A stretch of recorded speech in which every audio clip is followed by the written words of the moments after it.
नमस्कार दोस्तों, मैं हूं जीतू और मैं आपका बहुत बहुत स्वागत करता हूं आपके अपने YouTube channel Jitu revolutionary farmer में।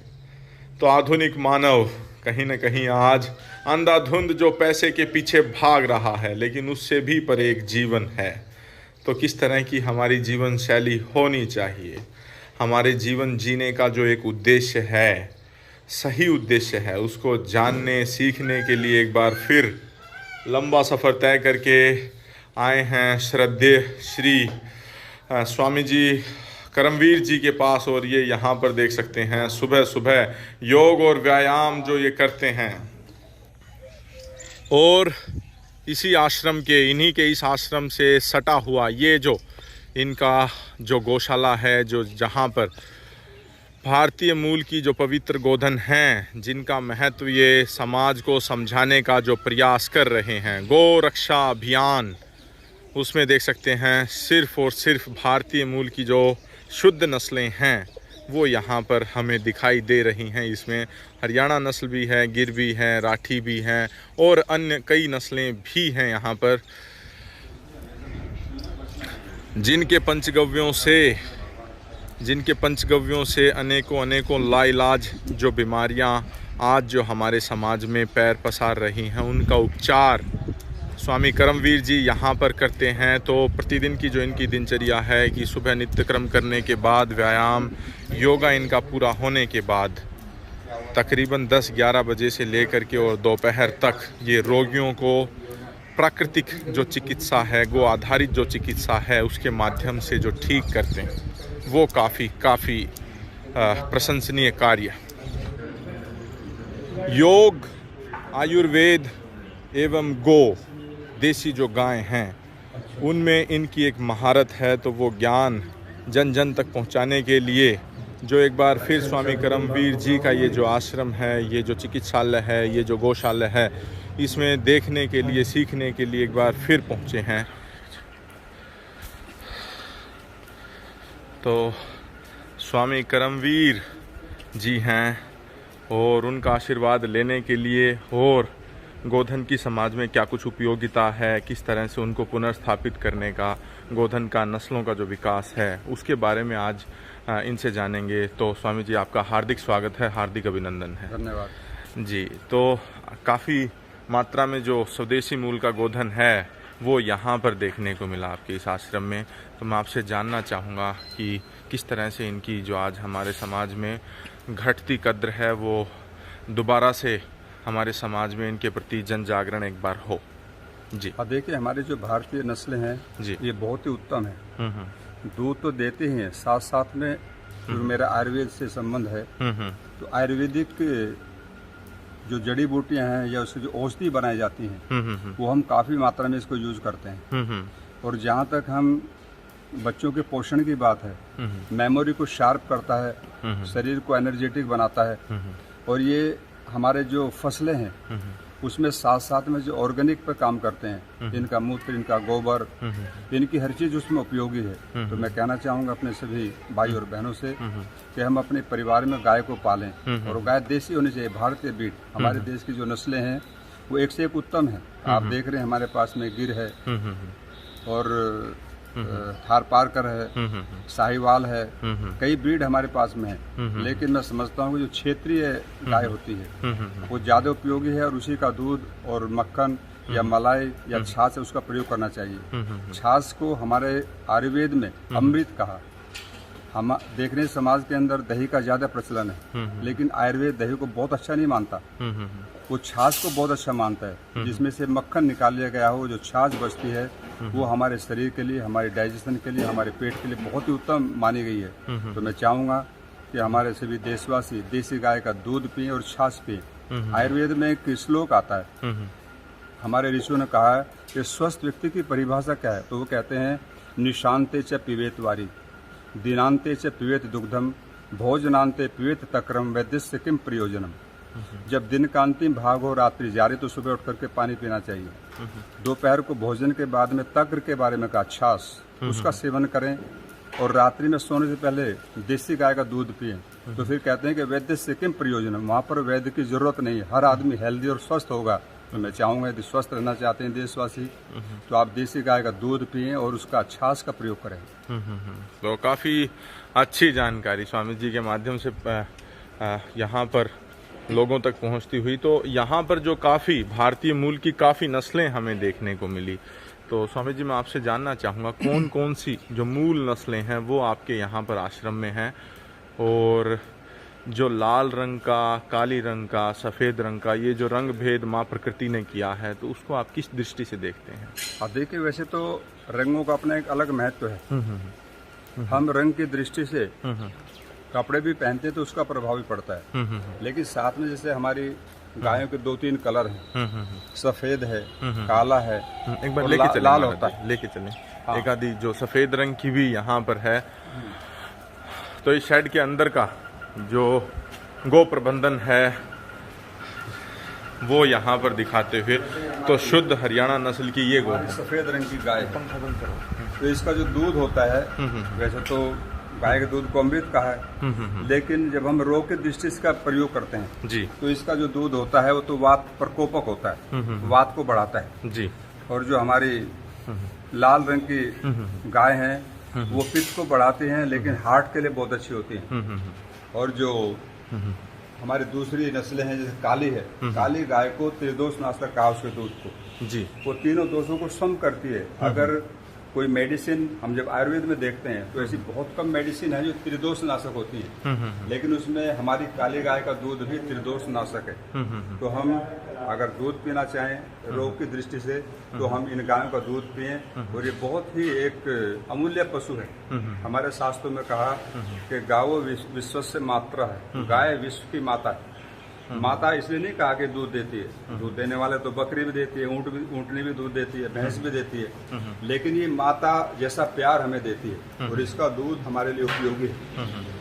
ईश्वर करे ना ऐसा कभी हो, अगर किसी बच्चे की माता जी एक्सपायर हो जाए तो वहाँ पर हम या तो गाय का दूध पिलाते हैं या फिर बकरी का दूध पिलाते हैं, क्योंकि इसमें कोई भी किसी प्रकार का दोष नहीं होता, निर्दोष होता है। तो हम बच्चों को भी पिलाएं, छोटे बच्चों को भी पिलाते हैं। तो हमारी जो नस्लें हैं ये बहुत ही एक उत्तम नस्ल है, और मैं समझता हूँ हमारे भारत की एक विशेषता है कि हम यहाँ पर गायों को पालते हैं और गाय हमारे लिए उसकी उपादेयता बहुत अधिक है। तो मैं चाहूँगा हमारे किसान भाई या जो भी दूध के प्रेमी हैं वे सभी इसका सेवन करें और स्वस्थ रहें। हम आज देख रहे हैं मार्केट के अंदर, आप भी देख रहे होंगे जी, वहाँ पर आपको 500-600 रुपए किलो गाय का घी मिलता है, लेकिन नहीं हो सकता। मैंने खुद देखा है जी, गाय का दूध घी अगर आप दूध लेकर के उसका बनाएंगे, वहाँ पर अच्छी तरह उसको निर्माण करेंगे, तो मैं समझता हूँ 1200-1300 रुपए किलो आपको उसका घी पड़ेगा, न्यूनतम मूल्य। हाँ, कम से कम 1200-1300 रुपए, नहीं तो आपको 2500 रुपए तक जाएगा। तो मैं चाहूँगा आप जो ये चीजें खा रहे हैं मार्केट में, ये घी नहीं है, ये तेलों का एक मिश्रण है, और जो सीधा हमें डायबिटीज देता है, कैंसर देता है और पेट की समस्त बीमारियों को जन्म देता है। जो आप अगर दूध पीना चाहते हैं, आप चाहें कि हम हेल्दी रहें तो देसी गाय का पिए, नहीं तो दूध पीना बंद कर दें। इससे अच्छा फल फ्रूट खाएं, सब्जियां खाएं, कम से कम आपको नकली चीज तो नहीं मिलेगी। तो ये बहुत ही हमारे लिए उपयोगी चीज है गाय। इसका हम दूध का सेवन करें, इसका छाछ पिए, इसका मक्खन खाएं, जो भी लेना चाहें वो सभी कुछ हमें देसी गायों से मिलता है। सभी कुछ मिलता है जो कि स्वास्थ्य में वृद्धि करता है। तो यहाँ पर ये देखें हरियाणा नस्ल, महाराज जी हरियाणा नस्ल के बारे में एक कुप्रथा है कि बहुत ज़्यादा ये टक्कर मारती है, या फिर इसका स्वभाव जो है वो अत्यधिक उग्र या चंचल कोई कहते हैं। तो आप इसको किस दृष्टि से देखते हैं, क्या बताना चाहेंगे? ये हमारी हरियाणा नस्ल की गाय जी, और लोग कहते हैं कि बहुत उग्र होती है, कि लात मार देगी, ये कर देगी, लेकिन ऐसा कुछ नहीं है। आपके सामने है, इतना प्रेम कर रही है। अभी मैं इसके थनों को पकड़ता हूँ तो ये कुछ भी नहीं करेगी। हम इसके थनों पे हाथ लगा सकते हैं, कुछ भी कर सकते हैं। छोटा बच्चा भी हो वो भी इनके पास में घूमेगा तो कभी उसको लात नहीं मारेगी, कभी उसको हानि नहीं करती। तो हम चाहेंगे जो हरियाणा नस्ल की गाय है बहुत ही श्रेष्ठ गाय है, और जो अच्छी नस्ल होती है जिसकी घाट बहुत बड़ी होती है तो देखने में इतनी प्यारी होती है कि आदमी सोच नहीं सकता कि ये हरियाणा नस्ल की गाय है। उसको लगता है कि हम देखते चले जाएं, इतना प्यार हमें देती है और इतनी सुंदर लगती है। आकर्षण उसके अंदर छुपा हुआ है और लोगों को आकर्षित करती है। तो मैं चाहूंगा हमारे हरियाणा वासी भी गाय को पालें और वो जो दूसरे भी भाई बहने हैं जो गौ प्रेमी हैं वे भी इस गाय को पाल करके इसका दुग्ध अमृत का सेवन करें और निरोग रहें। जी जी। अगली जो गोधन है वो गिर नस्ल की हमें देखने को मिल रही है। उसके बाद एक अंतिम जो गोधन है वो गिर नस्ल है। यहाँ पर साहिवाल देख सकते हैं। तो इनके बारे में मैं 2 शब्द आपसे जरूर जानना चाहूँगा। जी देखिए, ये नस्ल है हमारे गिर गाय जी। ये गुजरात में पाई जाती है। गिरनार वहाँ पर एक जंगल में वहाँ पर गया हूँ, मैंने देखा है। तो वहाँ पर इस प्रजाति को देखने का मौका मिला और वहाँ पर ही पाई जाती है। ये बहुत ही अच्छी ब्रीड है। आप देख रहे कितना प्रेम करती है जी। और इसकी हेल्थ देखिए आप कितनी सुंदर अच्छी है। ये दुधारू भी है। गिर गाय बहुत अच्छा दूध देती है। आपने बहुत दूध पिए होंगे, लेकिन इसका दूध भी बहुत ही टेस्टफुल है और बड़ा ही मधुर मीठा होता है। मधुर। तो इसका हम अगर दूध पिएंगे, इसको परिवार में पालेंगे तो निश्चित जहाँ हमें इसका शारीरिक लाभ मिलेगा, वहीं पर बच्चों की मेमोरी को शार्प करने के लिए, बुद्धि को बढ़ाने के लिए इसका लाभ हमें मिलेगा। और आप देख रहे हैं कि इसके कान कितने लंबे हैं। इसके कान लंबे होते हैं, माथा बड़ा होता है। तो ये क्या है कि जैसे हम एंटीना लगाते हैं टीवी के अंदर, तो ठीक वैसे इसके जो कान है ये ऊर्जा को ग्रहण करते हैं सूर्य से जी। और इसका बड़ा माथा होता है, ऊर्जा को लेकर के दूध में मिश्रित करती है और इसका दूध गोल्डन कलर का हो जाता है और उपयोगी होता है। तो मैं चाहूंगा कि आप गिर नस्ल को भी पालें। ये भी हमारी भारतीय ब्रीड है, देसी नस्ल है और इसका दूध पिए। तो ये हमने आश्रम में यहाँ पर कुछ गाय पाली हुई है और हम कोशिश करते हैं लोगों को प्रेरित करने के लिए कि आप देसी गाय का दूध पिए और उससे पूरा लाभ लें। तो काफ़ी अच्छी जानकारी यहाँ पर स्वामी करमवीर जी से मिली। और बाहर कुछ थार पारकर की जो बच्चियाँ हैं जो कि जयपुर से लंबा सफ़र तय करके यहाँ तक मंगवाई गई हैं, उनकी भी एक झलक जरूर चाहेंगे। सफ़ेद रंग जो कि शांति का प्रतीक है। सफ़ेद कबूतर जो कि 15 अगस्त और 26 जनवरी को जो छोड़े जाते हैं वो शांति का संदेश पहुँचाते हैं।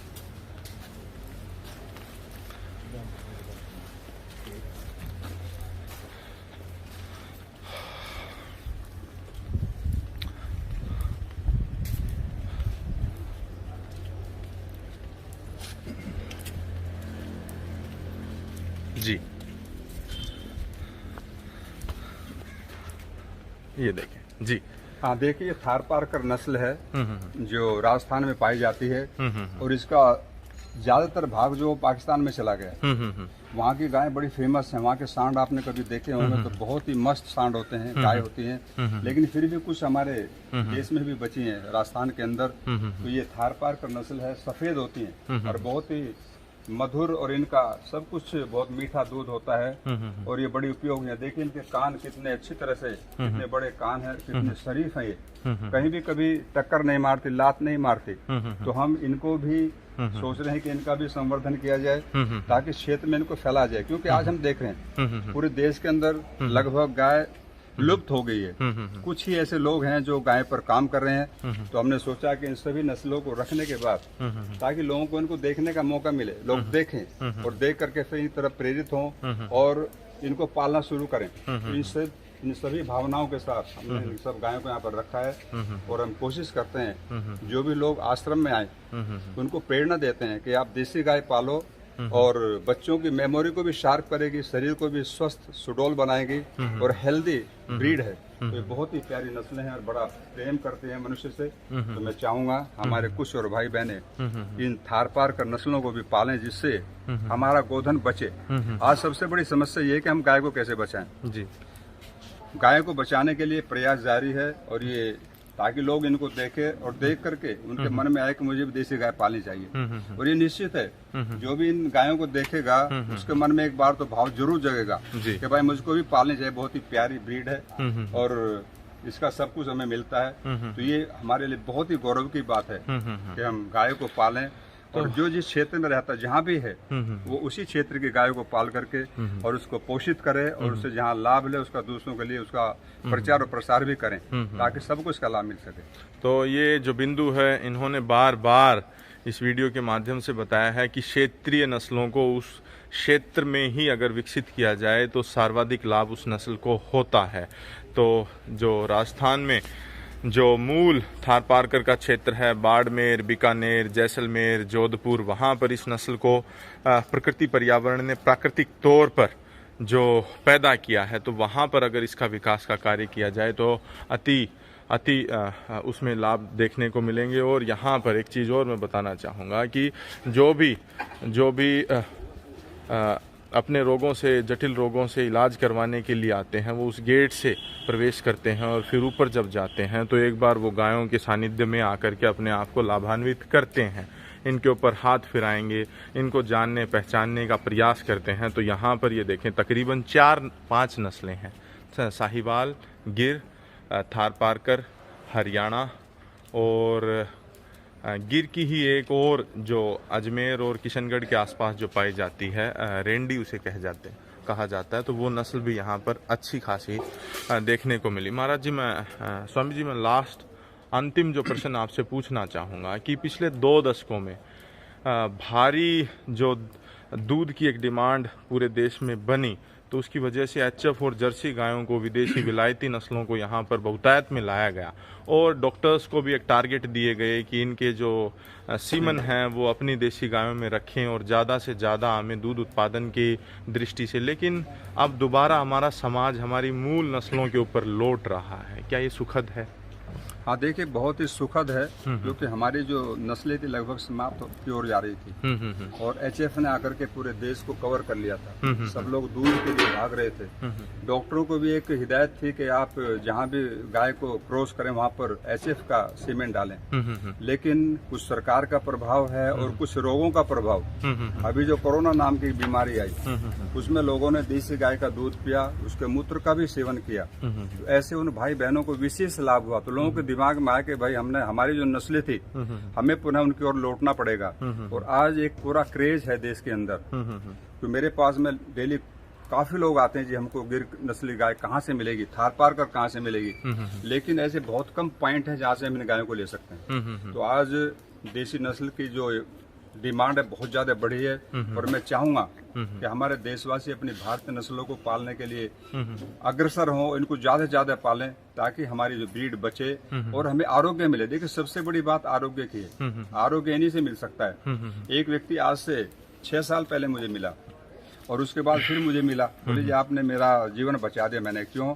बोले मुझको बीपी रहता था और इतना बीपी था कि डॉक्टर ने हाथ जोड़ ले के मैं इससे ज्यादा दवाई आपको नहीं दे सकता।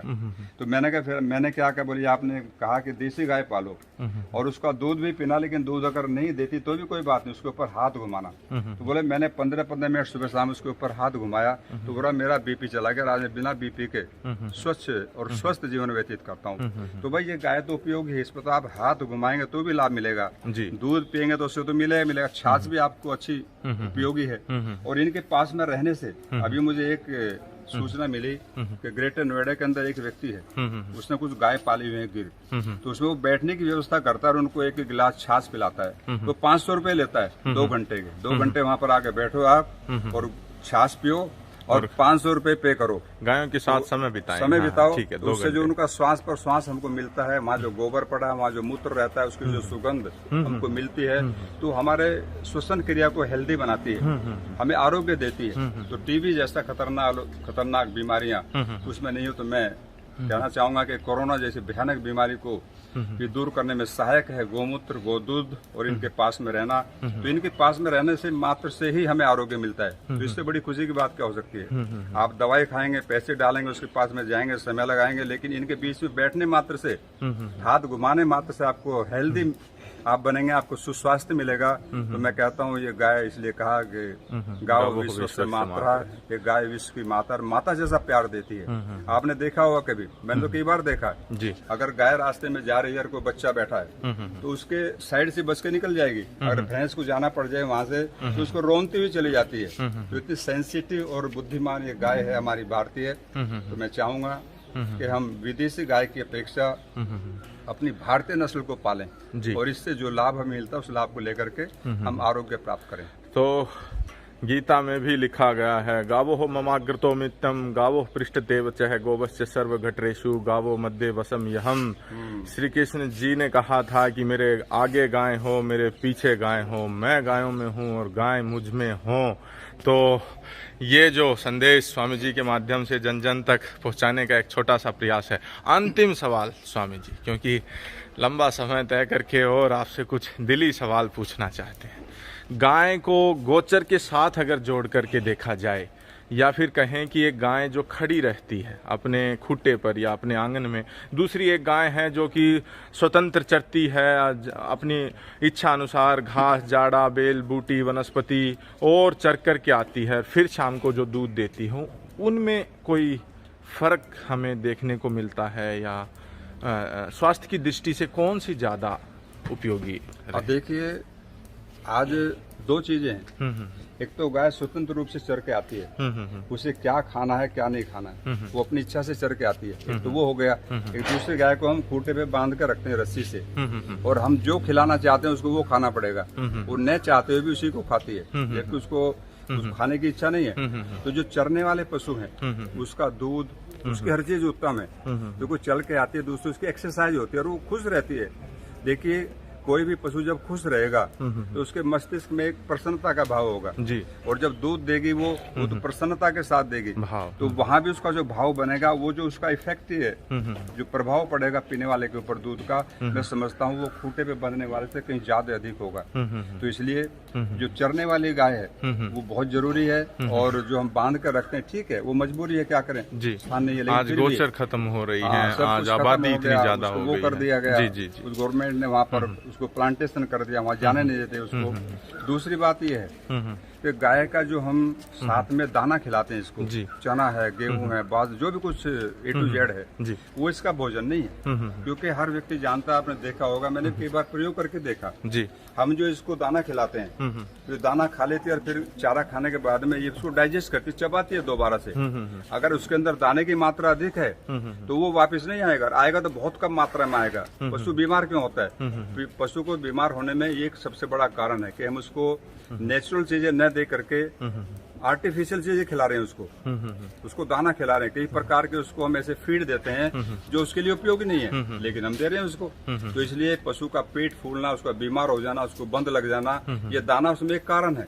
बाहर के लोग आप देखेंगे वो गाय चर के जाती हैं और उनको अलग चारा खिलाया जाता है। तो इनका जो भोजन है, इनका जो फूड है, मैं समझता हूँ वो सबसे बढ़िया हरा चारा है। अगर हरा चारा उसको मिलता है तो जरूरत नहीं इसको आप चना खिलाएं, इसको आप कुछ और खिलाएं, ये बिल्कुल उसमें मस्त रहेंगे, मस्त रहते हैं, और ये बहुत अच्छा इनके लिए है। तो मैं चाहूंगा कि हम इन नस्लों को पालें और इनके साथ में अच्छा बिहेव करें, प्यार से इनको रखें, इनको थोड़ा हाथों से घुमाएं ताकि ये आपके साथ में प्रेम करें, क्योंकि निश्चित है हम जिसके साथ में प्रेम करते हैं वो डबल करता है हमारे साथ में। तो यही पशुओं के साथ भी है।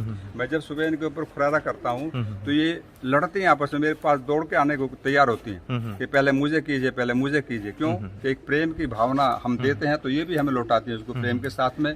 तो मैं चाहूंगा कि हम सभी इन गायों का पालन पोषण करें और इनसे लाभान्वित हों। महाराज जी, एक जो नंदी है वो धर्म का और शक्ति का प्रतीक माना गया है, लेकिन जो सीमन जो व्यवस्था इस तरह से आई है, आधुनिक तकनीक है आज, तो उसके ऊपर भी मैं एक अंतिम सवाल। अब देखिए, होता क्या है कि एक जो नेचुरल चीजें हैं वो तो एक अलग चीज है जी, वो नेचर ने हमें दी है, और हम उसमें कुछ भी आर्टिफिशियल करते हैं तो वो एक अलग हो जाता है, वो ठीक है। जो एक उनका मिलन होता है उसमें नंदी के साथ में, वो प्रसन्नता का भाव इनका अलग है। और अगर हम आर्टिफिशियल इसमें सीमेंट डाल रहे हैं तरीके से, वो एक अलग है। तो मैं चाहूंगा कि जो नंदी के साथ में इसका प्रयोग है वो सबसे अच्छा है, और उसमें कोई भी दोष नहीं, निर्दोष है, क्योंकि प्रकृति ने हमको दिया है। और हम जो प्राकृतिक करते हैं उसमें कहीं ना कहीं त्रुटि हो सकती है, कुछ दोष हो सकता है, लेकिन आज क्योंकि सरकारें इस पर बहुत ज्यादा बल दे रही हैं और बाहर से भी चीजें हमको मिलती हैं कि भाई आप इससे क्रॉस कराइए, इससे अच्छा होगा, इसमें ऐसा होगा, तो वो चीजें हैं। लेकिन डायरेक्ट अगर नंदी से होगा तो मैं समझता हूँ सबसे उत्तम है। तो नंदी के साथ गौशाला को स्थापित करने की एक जो सलाह स्वामी जी ने दी है वो काफ़ी अच्छी। तो स्वामी जी, इतना बहुमूल्य समय निकाल करके आपने जो मुद्दों पर चर्चाएं की, आपका अति धन्यवाद।